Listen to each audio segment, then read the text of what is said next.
चूंकि नबी को एक नबूवत की जिम्मेदारी अदा करनी होगी, तो इसलिए शायद बचपन के अंदर हजरत मूसा अलैहिस्सलाम और मोहम्मद रसूलुल्लाह सल्लल्लाहु अलैहि वसल्लम जैसे बकरियां लेकर गए, ताकि ये बताने के लिए, ये कॉन्सेप्ट और समझाने के लिए कि इस तरीके से ये बकरियां इधर उधर भागेंगी, इनको कैसे समेटा जा सकता है। शायद इसी तरीके पर इंसान अपनी जिंदगी के अंदर गड़बड़ियां करेंगे, आपको परेशान करेंगे, दिक्कत करेंगे, तो गुस्सा होने की जरूरत नहीं है, बल्कि उनकी भी केयर करके अपने गुस्से के ऊपर कंट्रोल करके आपको उनकी निगरानी करनी है, उनकी इस्लाह करनी। बताओ दुनिया वालों, बड़े लिबरल बनते हो ना, कौन है तुम्हारे पास ऐसा है तुम्हारी जिंदगी के अंदर कोई ऐसा महापुरुष महात्मा जिन्होंने अपनी जिंदगी के अंदर बकरियां चराई हो, जो बिना बाप के बिना माँ के अपनी जवानी को अपने बचपन को भार कर ऊपर लेकर आया हो? नहीं पेश कर सकते तुम। ये सिर्फ हमारे पास है जिनका नाम मोहम्मद रसूलुल्लाह सल्लल्लाहु अलैहि वसल्लम है। 15 साल की उम्र में चचा के साथ चले जाते हैं, एक जंग में तीर पकड़ा कर देते, दुश्मन से मुकाबला करते, दुश्मन से ये भावना और ये जिंदगी का एक मेथड, एक तरीका मोहम्मद रसूलुल्लाह सल्लल्लाहु अलैहि वसल्लम का था। मेरे भाइयों, मेरे साथियों, उसके बाद जब आपकी उम्र कितनी होती है? 20 साल की उम्र होती है। आज हम लोग अगर किसी का मॉब लिंचिंग हो जाए या किसी के ऊपर कोई जुल्म हो जाए तो हम लोग खड़े नहीं होते। क्यों हम लोग इसलिए खड़े नहीं होते कि मौलाना हमें सरकार अंदर कर देगी, ये परेशान हो जाते हैं कि नहीं, डर जाते हैं। डरने की जरूरत नहीं है। अभी हावड़ा के अंदर एक लड़का, शायद मोहम्मद अनस नाम का, 4 दिन पहले पुलिस घर पे गई, रात में पुलिस नहीं थी, वो शायद उसके कोई दुश्मन, वो लड़का पढ़ता था कहीं, शायद जामिया वगैरह में कहीं पढ़ता था या किसी यूनिवर्सिटी में पढ़ता था। गया, रात को पुलिस आई और पुलिस ने ये कहा कि हम पुलिस वाले अपने बेटे को भेजो। बेटे को भेजा तो बुलाकर उसकी लाश उसके घर पे गई। क्या करेंगे अब हम लोग क्या करेंगे? We are civilian, we are Indian, हम क्या करेंगे? And before that we are Muslim, हम मुसलमान भी हैं, बंगाल के रहने वाले भी हैं, तो हम क्या करेंगे? अब हमें देखना है कि मोहम्मद रसूलुल्लाह ने ऐसे मौके पर क्या किया। भारत के अंदर तो इजाजत है संविधान में, protection certain life and personal liberty, Bharat के संविधान का आर्टिकल नंबर 21 कहता है protection of right personal liberty, protection of your life and personal liberty, ये कहता है उसकी रक्षा करना। लेकिन हम लोगों को क्या करना है? तो हम मुसलमानों को नहीं बल्कि हम भारतीयों को जमा होकर एक संगठन बनाकर, एक मजबूत सोशलिस्ट होकर, एक रिफॉर्मर होकर हम मुकाबला करेंगे इन जालिमों का, हम मुकाबला करेंगे इन उपद्रवियों का, हम मुकाबला करेंगे, हम बोलेंगे खिलाफ में और कानूनी कार्रवाई करेंगे इन जुल्मों इन जालिमों के खिलाफ। इसलिए कि अल्लाह के नबी अलैहिस्सलातु वस्सलाम की जिंदगी में ऐसी मिसाल और ऐसा वाकया मिलता है। आस बिन वाइल, एक मक्का के अंदर नबूवत से पहले आस बिन वाइल एक ताजिर थे, मुशरिक थे, लेकिन बाहर से एक आदमी ज़बीब नामी शख्स आकर उनके साथ शेयरिंग में, उनके साथ टुगेदर मिलकर के बिजनेस करता। आस बिन वाइल ने जो मुनाफा हुआ अपने आप अपने बैंक बैलेंस बनाकर रख लिया कि नहीं, हम तुमको तुम्हारा हक नहीं देंगे। तो फिर क्या होता है? वो आदमी बाहर का था। जैसे मैं आपके इस बस्ती में सीमांचल से चढ़कर मैं पहुंचा, आपके इस बस्ती में मौलाना जरजीस अंसारी उत्तर प्रदेश से आपके यहाँ आए, तो यहाँ के लोकल आदमी अगर मुझ पर जुल्म ज़्यादती करेगा तो मैं तो लोगों से फरियाद करूंगा, मैं तो कलियाचक के पुलिस थाने में जाऊंगा या कलियाचक के जो हमारे दोस्त हैं उनको कहूंगा कि मुझ पर जुल्म ज़्यादती हुई, मेरा हक और इंसाफ दबा लिया गया, इसलिए मुझे इंसाफ दिलाइए। तो सेम इसी नहज पर, इसी तरीके पर ज़बीद ने मक्कतुल मुकर्रमा के बड़े बड़े लोगों के पास जाकर अपनी शिकायत पेश की कि आस बिन वाइल ने मेरा हक नहीं दिया, मेरे हक को उन्होंने छुपा कर रख लिया है, जरा आप लोग इंसाफ दिलाइए। नबी पाक अलैहिस्सलाम के कान में आवाज पहुंचती, अब्दुल्ला मोहम्मद इब्ने अब्दुल्ला के कान में आवाज पहुंचती तो मोहम्मद रसूलुल्लाह कहते हैं कि नौजवानों, मक्का के दरो दीवार में किसी का हक नहीं लिया जाएगा,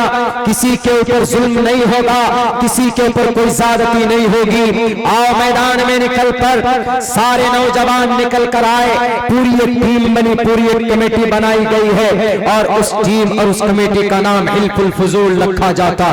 उस कमेटी का मकसद सिर्फ ये था कि अगर किसी का मॉब लॉन्चिंग हो जाए तो उसको इंसाफ दिलाया जाए। उस कमेटी का मकसद सिर्फ ये था कि अगर किसी बेटी की इज्जत लूटी जाए, उसके सर से दुपट्टे को हटाया जाए, हिजाब का विरोध किया जाए, तो उस कमेटी के जरिए से यहाँ के डिस्ट्रिक्ट मजिस्ट्रेट के ऑफिस में रिट पिटीशन दायर किया जाए।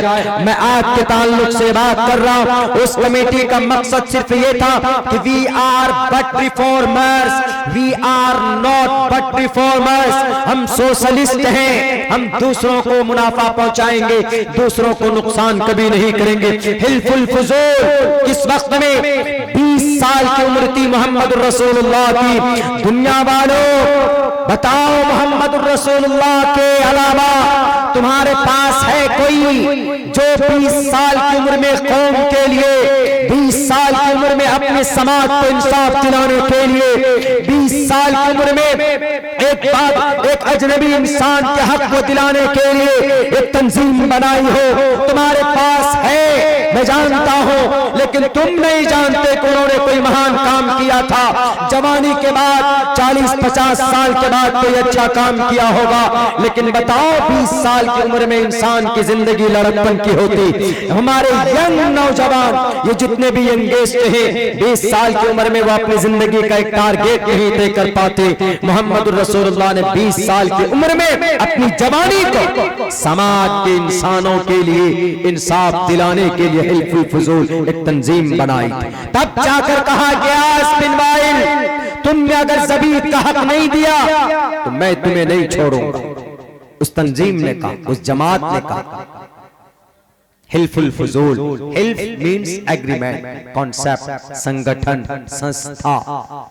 विश्व हिंद परिषद जैसे संस्था है, आरएसएस जैसे संस्था है, जमीयत उलमा जैसे संस्था है, जमात अहले हदीस जैसे एक धार्मिक और एक अलग बिरादरी है। इसी तरीके पर हिल्फुल फुजूल एक तंजीम, एक कमेटी बनाई गई। आज अगर कोई आप कमेटी बनाते हैं जलसे के लिए, ये सोशल काम के लिए करते हैं, तो उसका सबूत और उसका वजूद मौजूद है और हमें करने की जरूरत भी है। हम असल करते नहीं, बोलते नहीं, अपना हक नहीं मांगते, तो हम लोग यहाँ कमजोर पड़ जाते। पता है केरला की, कर्नाटका के बच्चों ने क्या शिकायत की है? उन बच्चों ने ये कही कि आखिर हमारे मुसलमान कौम को, इस कौम को क्या हो गया? कौम के दानिश्वर लोग हमारे साथ क्यों नहीं आ रहे? उनको वकील नहीं मिला तो वकील उन्होंने देवदत्त कामत नामी एक नॉन मुस्लिम लॉयर को हायर किया।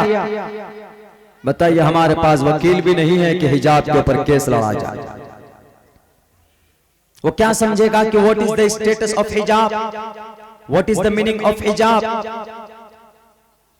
Is it a compulsory? Is it an integral part of Islam? Is it an essential part of Islam? क्या वह जानेगा जितने अच्छे तरीके से एक मुसलमान जानेगा? कोई और नहीं जान सकता। तो right now we have to do something. हमें कुछ करना है, हमें कुछ करना पड़ेगा। We will have to be something.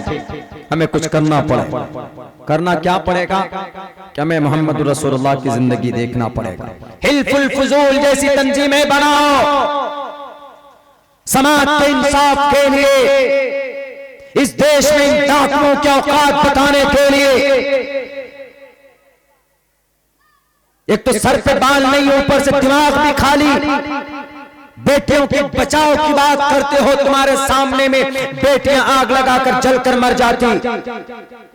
इनको इनके औकात दिलाने के लिए भारत के कानून को सामने रखकर पूरी दुनिया भी तगोदों में थर्ड वर्ल्ड वॉर की तरफ है। यहाँ भारत के अंदर में भी क्या हो रहा है? अजी हिजाब है, जायज है कि नहीं है? अरे हिजाब मीन्स सर और मुंह और छाती को ढकने का एक छोटा सा कपड़ा होता है। हिजाब उम्मन बोल दिया जाता है पर्दे के लिए, लेकिन हिजाब जो असल में यूज करती हमारी समाज की बेटियां, एक दुपट्टा या एक हिजाब इस तरीके से जो सर, चेहरे को और गले को, ये उनके ब्रेस्ट को, उनके सीने को, पेट से ऊपर का हिस्सा ढांप लेती, उसको हिजाब उम्मन बोला जाता है। बुर्के के ऊपर बहस नहीं है, आज तक ये फर्क पैदा नहीं कर पाए। हाई कोर्ट, सुप्रीम कोर्ट के अंदर की बुर्के के ऊपर केस चल रहा है कि हिजाब पर चल रहा है। हम नहीं कह रहे कि हम हिजाब पहन कर आएंगे कॉलेज में, हम यूनिफॉर्म पहनेंगे, लेकिन यूनिफॉर्म के साथ साथ हम हिजाब को भी सर पर रखना चाहते हैं। हम इस चीज की आजादी चाहते हैं और इसका कानूनी क्या प्रक्रिया है ये मैं कल बताऊंगा आपको, क्योंकि आज मैं खुद जजमेंट का इंतजार कर रहा हूं। आज हमारे पास वहां के जो देवदत्त कामत सर हैं उनसे राब्ते में है, क्या जजमेंट आता है या आ गया होगा वहां के हाई कोर्ट का, कर्नाटका के हाई कोर्ट का, तो मैं फिर आप लोगों को कल बताऊंगा। और कब कब इसके ऊपर क्या क्या केसेस हुए हिजाब को लेकर के, वो पूरी तथ्य आप लोगों के सामने रखने की कोशिश करूंगा। लेकिन आज इतनी बात तो तय है, कन्फर्म, कि हम लोग न बोलते हैं न करते हैं तो हम लोगों के ऊपर पूरा थोप दिया जाता, पूरी जिम्मेदारी हम लोगों के सर पर आ जाती। दहशतगर्दी पे नहीं बोलेंगे तो जनाब यू आर दहशतगर्द। जो आदमी एक अजनबी शख्स के इंसाफ के लिए इल्फुल फुजूल जैसी तंजीम बनाए, जमात बनाए, क्या वो किसी गरीब आदमी को किसी समाज के अंदर क्या वो दंगा करवा सकता है? क्या समाज के निहत्थे आदमी का कत्ल करवा सकता है? इम्पॉसिबल, नहीं करवा सकता, बिल्कुल नहीं। 20 साल की उम्र में आपने कारनामा अंजाम दिया, 20 साल की उम्र थी, आपने इंसाफ के लिए आवाज बुलंद की। नबूवत तो 40 साल में आपको मिली। 10 अगस्त 510 ईस्वी को कुरान करीम की पहली इक़रा बिस्मि रब्बिकल लज़ी खलक़ खलक़ल इंसान मिन अलक़ इक़रा व रब्बुकल अकरमुल लज़ी अल्लम बिल क़लम अल्लमल इंसान मा लम यअलम, 5 आयतें नाजिल की गई मोहम्मद रसूलुल्लाह पर। सबसे पहली वही मोहम्मद रसूलुल्लाह पर ये